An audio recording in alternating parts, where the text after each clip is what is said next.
Aujourd'hui, je vais répondre à une question fondamentale. La question que tu te poses en tant que chef d'entreprise, c'est quelles sont les entrées d'argent dans ton entreprise? Si tu me réponds, bah, mes ventes, c'est juste, mais incomplet. Il y a effectivement plusieurs lignes sur lesquelles tu peux travailler de rentrée d'argent dans ton entreprise. On va ensemble les cartographier. On va clarifier dans un premier temps ce que ne sont pas tes entrées d'argent dans ton entreprise. Donc, tes entrées d'argent ne sont pas tes revenus. C'est extrêmement important à comprendre pour pas emmener ta société en faillite. C'est bien différent d'avoir 100 000 € sur ton compte professionnel d'entreprise et de prendre 100 000 € par mois, quoi. Ce sont 2 éléments qu'il faut absolument différencier. Tes entrées d'argent, ce ne sont pas tes performances commerciales. C'est pas parce que tu as 50 000, 80 000 € sur ton compte bancaire d'entreprise que ton équipe commerciale est forte.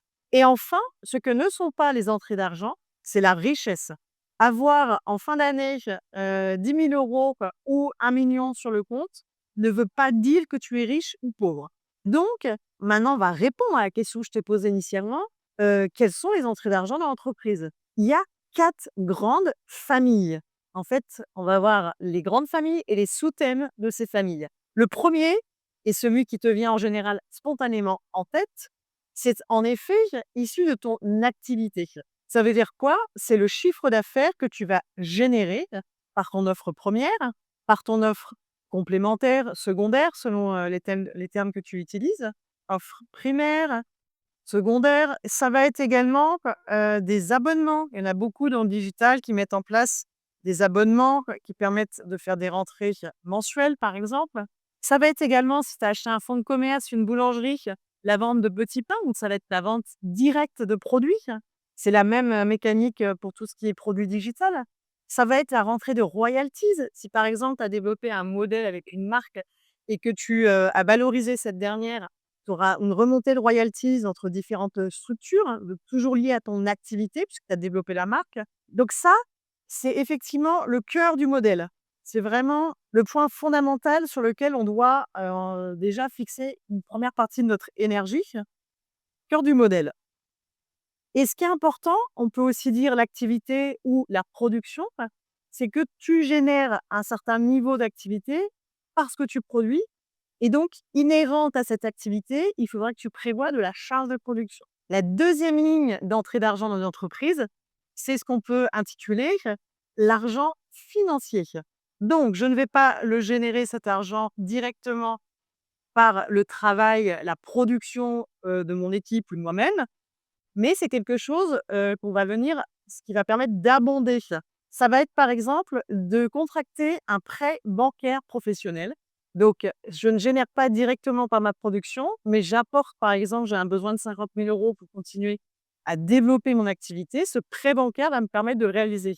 Ça va être l'argent d'un investisseur extérieur, un ou plusieurs. Il y a plein de modèles possibles et inimaginables. Ça va être ce qu'on appelle un apport en compte courant d'associés. Ça, c'est des choses qui sont extrêmement importantes, notamment quand vous avez des sociétés type SAS, SARL. Il vous manque à un certain moment 40 000 € pour passer un cap de développement. Vous-même en perso, parce que votre société a bien fonctionné, vous avez pu mettre de l'argent de côté. Faites un apport en compte courant d'associé pour faire grandir la société et vous le récupérerez sous condition à un certain moment. Et ça peut être effectivement des apports divers en financement. Sur ces points-là, déjà, on ne vous demande pas d'être comptable ou banquier, mais il faut que vous ayez une certaine culture sur l'argent financier de l'entreprise. Parce que quand il s'agit de mettre des lignes qui présentent justement par rapport au chiffre d'affaires, parfois 30 points, il faut vraiment se dire: «J'upgrade et je me documente». Donc ça, c'est des aspects dans ma formation dont on discute énormément. Le troisième élément que tu dois vraiment t'approprier, surtout en France, tu peux choisir de développer ton entreprise partout où tu veux dans le monde, mais à partir du moment où tu as mis ton siège social en France et que tu dépends de ces lois fiscales, sociales et juridiques, il faut intégrer la culture du business en France. Et donc c'est l'argent public qui est une part extrêmement importante, heu, de lignes de potentielle entrée sur ton entreprise. En fait, On ne te demande pas de faire de la politique, mais il est extrêmement important de comprendre la macroéconomie quand on est chef d'entreprise. Tu es une entreprise privée, donc tout ce que tu vas créer, quelque part, tu vas auto, créer ta richesse personnelle. En revanche, tu es dans un système où, tous les fondements sont basés sur du public, sur une politique publique. Et il est extrêmement intéressant de regarder ce qui se passe en début d'année avec la loi des finances, qui est promulguée par l'État. Et dans ces lois de finances, on va se rendre compte, est-ce qu'on donne encore de l'argent pour, embaucher les apprentis? Est-ce qu'il y a des subventions sur la région et cetera? Donc c'est important, sans en faire non plus, des tonnes, de s'intéresser à ce qui se passe dans ton pays. Et donc l'argent public, justement, en quoi toi, entrepreneur, ça peut t'impacter? Et ben, par exemple, la chambre de commerce va mettre en place un certain nombre de subventions pour, bah, je ne sais pas, des produits innovants, quoi, du digital ou, te permettre de développer plus rapidement un produit qui se vend bien dans la région et cetera. Et ça peut être intéressant parce que à l'inverse de l'entrée financière qu'on vient de voir comme un prêt, une subvention, il y a pas de contrepartie. Tu as un dossier beaucoup plus long que sur un emprunt, par exemple, à remplir. Il faut vraiment cocher les cases attendues. Mais derrière, c'est de l'argent qui n'est pas à rembourser, sur lequel il y a pas de dette. C'est de l'argent qui tombe sur le compte. C'est important à comprendre. Il va aussi y avoir des crédits d'impôt, quoi. Si tu commences à t'y connaître, à t'intéresser au fiscal, et ben, quand tu vas passer des seuils de chiffre d'affaires ou de rentabilité, tu vas récupérer de l'impôt, quoi. Et ça encore, ça crée de l'argent sur ton compte. Et puis, de manière générale, toutes les aides publiques qui vont accompagner le développement de l'embauche, de la génération de chiffres, de développement d'activité. Donc ce point, il est fondamental et en fait, on se dit toujours: «Ah, c'est pas pour moi, c'est trop compliqué». Je crois qu'à un certain moment, surtout en France, c'est une société administrative, donc c'est très impactant au quotidien. Mais alors profitons dans le sens positif de ce qu'il y a en face, c'est-à-dire l'argent public. Le dernier levier, si je puis dire, qui permet d'avoir une entrée d'argent en entreprise, ce sont les, entrées exceptionnelles. Ça s'autodéfinit parce qu'exceptionnel et donc non structurant. C'est pas la part principale sur laquelle doit reposer, la ventilation, de l'argent, quoi. Ça va être des cessions d'actifs.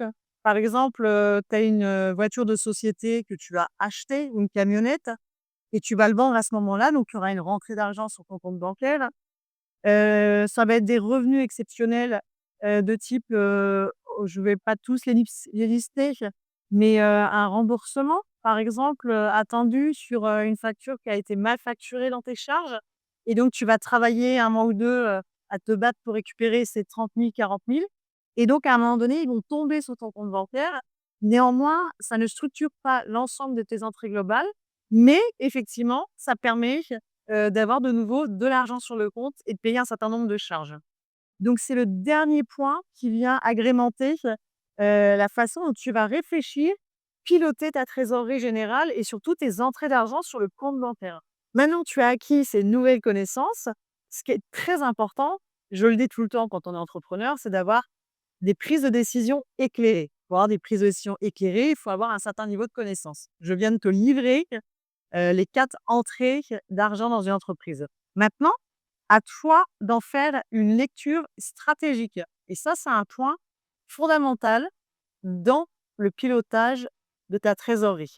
En fait, en reprenant point par point ce que je viens d'expliquer, par exemple, tout ce qui est lié au chiffre d'affaires, si 90 de ton chiffre d'affaires repose sur un seul client et si ce client demain, te dit: «On arrête la collaboration», qu'est-ce que tu fais? Autre possibilité, tu as un emprunt bancaire, que tu es prévu, puisque, tu fais bien tous les 3 à 5 ans des levées de fonds, des tours de table, que ce soit auprès d'institutions bancaires ou d'investisseurs. Tu as prévu un emprunt à 50 000 pour du développement d'activité. Cet emprunt t'est refusé. Comment tu rebondis? Tu avais déposé une marque, pour créer la royalties.